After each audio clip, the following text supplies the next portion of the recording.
आदरणीय धर्म प्रेमी सज्जनों, सादर नमस्ते। मैं जेठालाल विश्वकर्मा आप सभी का हार्दिक स्वागत करता हूं। महाभारत विराट पर्व अध्याय 3।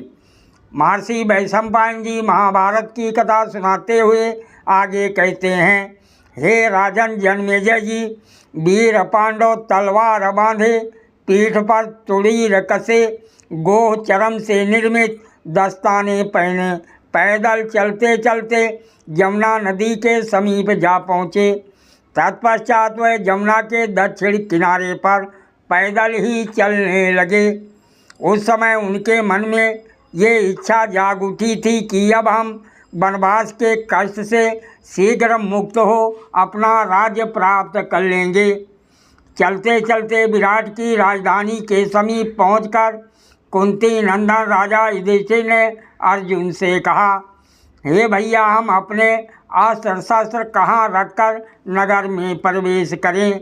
हे तात, यदि हम अपने आयुधों के साथ नगर में प्रवेश करेंगे तो निसंदेह यहाँ के निवासियों को भय में डाल देंगे। अर्जुन ने कहा, हे राजन, शमशान भूमि के समीप एक टीले पर स्थित ये शमी का बहुत बड़ा सघन वृक्ष है। इसकी शाखाएं बड़ी भयानक हैं, अतः इस पर चढ़ना कठिन है। हे पांडुनंदन, मेरा विश्वास है कि यहाँ कोई ऐसा मनुष्य भी नहीं है जो हमें अपने अस्त्र शस्त्रों को इसके मध्य रखते समय देख रहा हो। ये वृक्ष मार्ग से बहुत दूर जंगल में है। इसके आसपास हिंसक जीव और सर्प आदि रहते हैं। यहाँ किसी के आने की भी संभावना नहीं है, अतः हम इसी शमी वृक्ष पर अपने अस्त्र शस्त्र रखकर नगर में चलें। महर्षि वैशंपायन जी कहते हैं, हे राजन जन्मेजय जी, अर्जुन की बात सुनकर कुंती नंदन राजा युधिष्ठिर ने नकुल को आज्ञा दी, हे वीर श्रेष्ठ, तुम इस शमी वृक्ष पर चढ़कर ये धनुष आदि अस्त्र शस्त्र रख दो। तब नकुल ने उस वृक्ष पर चढ़कर उसके खोखलों में वह धनुष आदि आयुध स्वयं अपने हाथ से रखे। उसके जो खोखले थे वह नकुल को दिव्य रूप जान पड़े।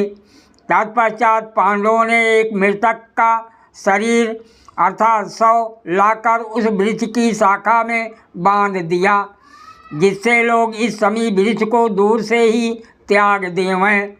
तब राजा युधिष्ठिर ने पांचों भाइयों के क्रमशः जय जयंत, विजय, जयसेन और जयद्रथ ये गुप्त नाम रखे। तत्पश्चात उन्होंने अपनी प्रतिज्ञा के अनुसार 13वें वर्ष का अज्ञातवास पूर्ण करने के लिए मत्स्य राष्ट्र के उस विशाल नगर में प्रवेश किया।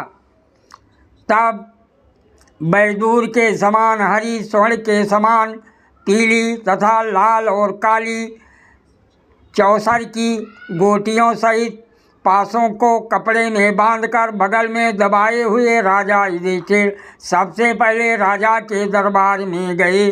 उस समय राजा विराट सभा में बैठे थे। बादलों से ढके हुए चंद्रमा की भांति शोभायमान पांडुनंदन को आते देखकर राजा विराट ने सभासदों से पूछा, ये कौन है जो पहले पहले यहाँ पधारे हैं? ये तो किसी राजा की भांति मेरी सभा का अवलोकन कर रहे हैं। इनका वेश तो ब्राह्मण जैसा है, परंतु ये ब्राह्मण नहीं हो सकते। हे नरश्रेष्ठ, तो कहीं के राजा ही होंगे, ऐसा मेरा विश्वास है। इनके साथ दास, रथ, हाथी, घोड़े आदि कुछ भी नहीं है, फिर भी ये निकट से इंद्र के समान दैदीप्यमान हो रहे हैं। इस प्रकार तर्क वितर्क में पड़े हुए राजा विराट के पास पहुंचकर नरश्रेष्ठ राजा युधिष्ठिर ने कहा, हे महाराज, आपको विदित हो मैं एक ब्राह्मण हूँ। मेरा सर्वस्व नष्ट हो गया है, अतः मैं आपके यहाँ जीवन निर्वाह के लिए आया हूँ। राजा युधिष्ठिर की बात सुनकर महाराज विराट ने कहा, हे ब्राह्मण श्रेष्ठ, आपका स्वागत है। फिर उन्होंने पूछा, आप इस समय किस राजा के यहाँ से आए हैं? अपना गोत्र और नाम भी ठीक ठीक बताइए। साथ साथ ये भी बताइए कि आपने किस विद्या या कला में कुशलता प्राप्त किया है। राजा युधिष्ठिर बोले, हे महाराज विराट जी, मैं वैग्राय पद गोत्र उत्पन्न ब्राह्मण हूँ।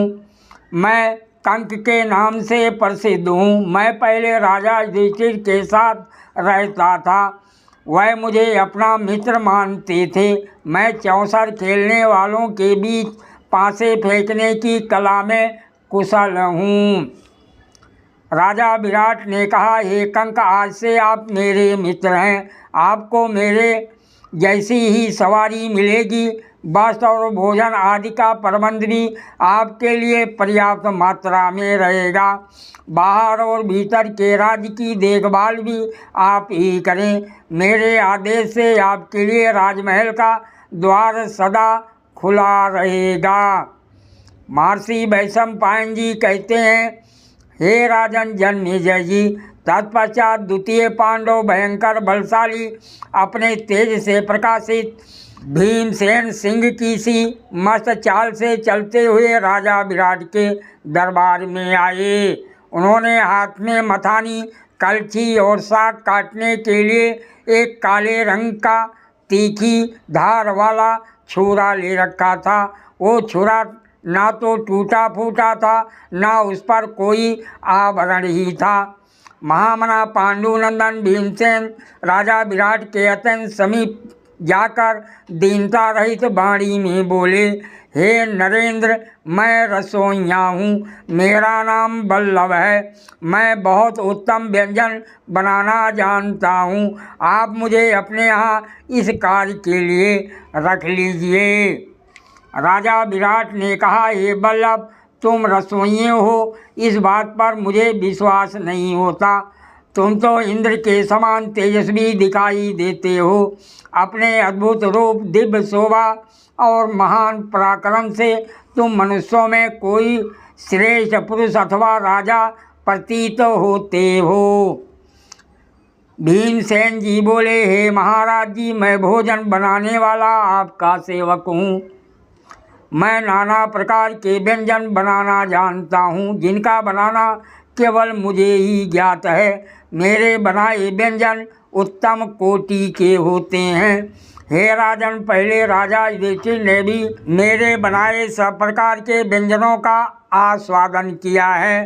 हे अनग, इसके सिवा शारीरिक बल में भी मेरा सामने करने वाला दूसरा कोई पृथ्वी पर नहीं है।